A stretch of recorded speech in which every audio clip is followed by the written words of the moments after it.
আসসালামু আলাইকুম সুপ্রিয় দর্শক শ্রোতা, মাগুরা ২ আসনে ধানের শীষ প্রতীক যদি নাও পাই, স্বতন্ত্র প্রার্থী হিসেবে নির্বাচন করবেন কাজী সালিমুল হক, কাজী কামাল।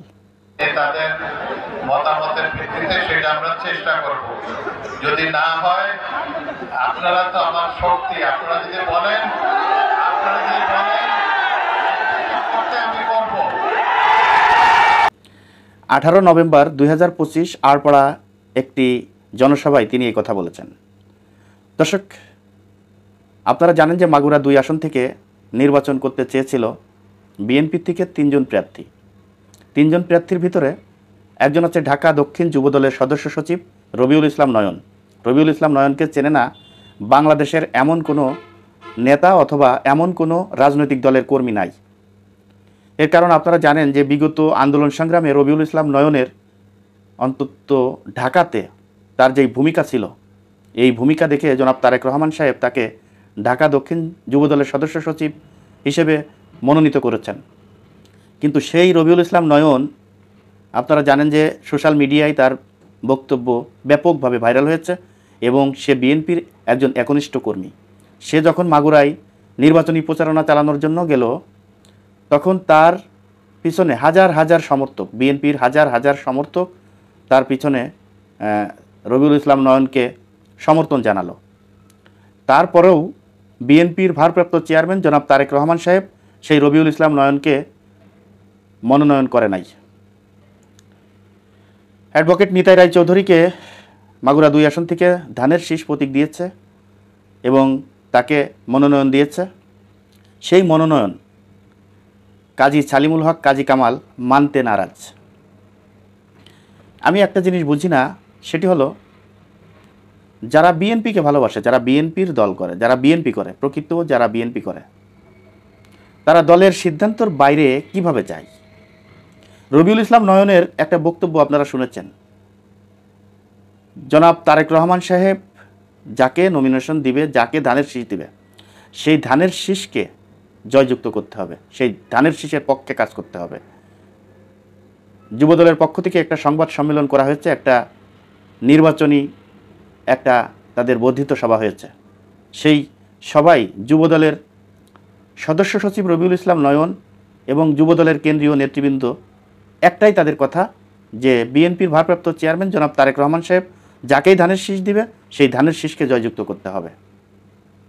তা এখন যেই ব্যক্তি বিএনপির দুঃসময় এই বিএনপি থেকে পদত্যাগ করেছে, 2016 সালে হবে যে বিএনপি থেকে কাজী সালিমুল হক, কাজী কামাল পদত্যাগ করেছে। তারপর থেকে বিএনপিতে তার কোনো জায়গা হয় নাই, তাকে বিএনপির কোনো নেতাকর্মী তাকে ডাকে নাই এবং তাকে কোনো পদ পদবি দেয় নাই। জনাব তারেক রহমান তাকে আর কোনো দিন ডাকে নাই।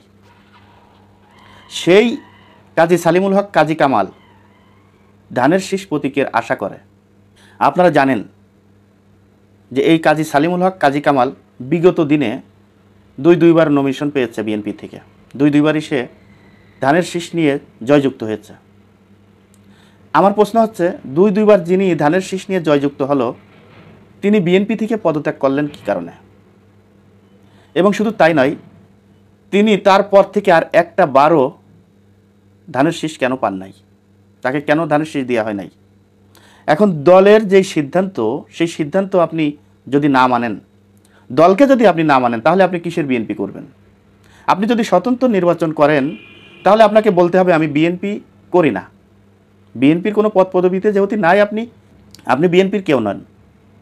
তারপরেও যেহেতু বিএনপি দাবি করছেন, ধানের শীষ প্রতীক চাচ্ছেন, সেহেতু আমি বলবো ধানের শীষ প্রতীক যদি আপনাকে না দেওয়া হয়, তাহলে আপনাকে বলতে হবে যে আমি বিএনপি করি না, আমি স্বতন্ত্র প্রার্থী হিসেবে নির্বাচন করব। আর যদি এই কথা না বলেন, তাহলে জনাব তারেক রহমান যেই সিদ্ধান্ত নিয়েছে, অ্যাডভোকেট নিতাই রায় চৌধুরীকে যেই ধানের শীষ দিয়েছে, সেই ধানের শীষের পক্ষে আপনি কাজ করেন। বিএনপি থেকে দেখেন, যারা মনোনয়ন পায় নাই, বিএনপির বহু ভালো ভালো নেতা, পুরানো নেতা মনোনয়ন পায় নাই। মহাসচিব পর্যায়ের নেতা মোয়াজ্জেম হোসেন আলাল, যুগ্ম মহাসচিব, মনোনয়ন পায় নাই। হাবিবুন নবী সোহেল, সাবেক ছাত্র নেতা, তার আন্দোলন সংগ্রামে বিশাল ভূমিকা ছিল, তাকে মনোনয়ন দেয় নাই। তারা কি দল ত্যাগ করেছে? তারা কি স্বতন্ত্র প্রার্থী হিসেবে দাঁড়াইছে? শামসুজ্জামান দুদু নমিনেশন পায় নাই, দল ত্যাগ করেছে। রুহুল কবির রিজভী নমিনেশন পায় নাই, দল ত্যাগ করেছে। এটার নামই হচ্ছে বিএনপি। বিএনপি যারা করে, যারা প্রকৃত বিএনপি করে, যারা বিএনপিকে ভালোবাসে, তারা কখনোই দলের সিদ্ধান্তের বাইরে যাবে না। আপনি যদি দলের সিদ্ধান্তের বাইরে যান তাহলে আপনাকে বলতে হবে যে আমি বিএনপি করি না আর বিএনপি করব না। তারপরে দেখব যে মাগুরাবাসী আপনাকে কতটুকু ভালোবাসে। আপনি বিএনপির নাম নিয়ে আপনি কেন নির্বাচন করবেন? বিএনপি তো আপনাকে ধানের শীষ দেয় নাই।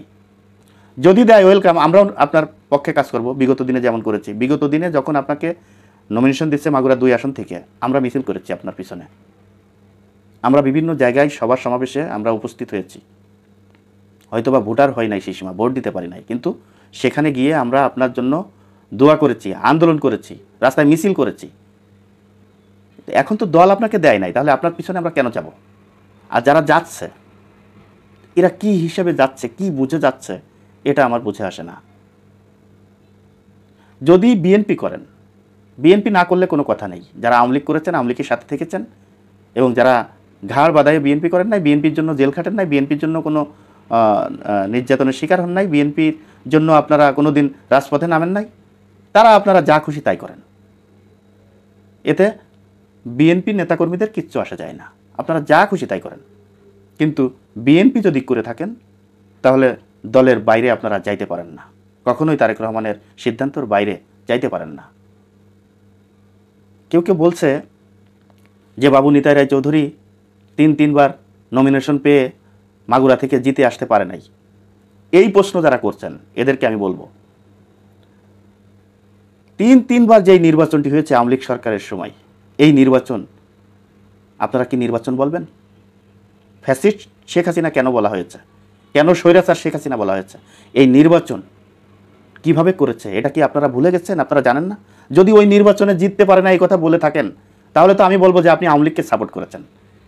আরে ভাই, আওয়ামী লীগ কীভাবে নির্বাচন করেছে দিনের ভোট রাত্রে? আপনারা দেখেন নাই? বিনা প্রতিদ্বন্দ্বিতায় 2013 সালে 151 জন প্রার্থী জয়ী হয়েছে, আপনারা দেখেন নাই? এ কি ভুলে গেছেন? এই সমস্ত কথা বলে আপনি নিতাই রায়কে ছোট করতে চান, ধানের শীষকে ছোট করতে চান। আপনি কিসের বিএনপির নেতা? আপনি বিএনপির কোনো নেতাই না। আপনি যে আওয়ামী লীগের সময় যাকে আপনি নির্বাচনে জিতে আসতে পারেন নাই বলছেন, আওয়ামী লীগের নির্বাচনকে আপনি সাপোর্ট করছেন, তা আপনি কিসের বিএনপির নেতা ভাই? শুধু শুধু কমেন্ট বক্সে উল্টোপাল্টা লিখেন না। যদি কোনো কিছু লিখতে হয় যুক্তি দিয়ে লিখবেন, যুক্তি থাকতে হবে আপনার কথায়। দর্শক, আজ এই পর্যন্তই। যদি ভিডিওটি ভালো লেগে থাকে তাহলে আপনাদের কাছে অনুরোধ থাকবে যে ভিডিওটি বেশি বেশি করে শেয়ার করবেন, লাইক করবেন এবং আপনাদের মতামত আপনারা কমেন্ট বক্সে জানিয়ে যাবেন। দর্শক, ভালো থাকবেন, সুস্থ থাকবেন।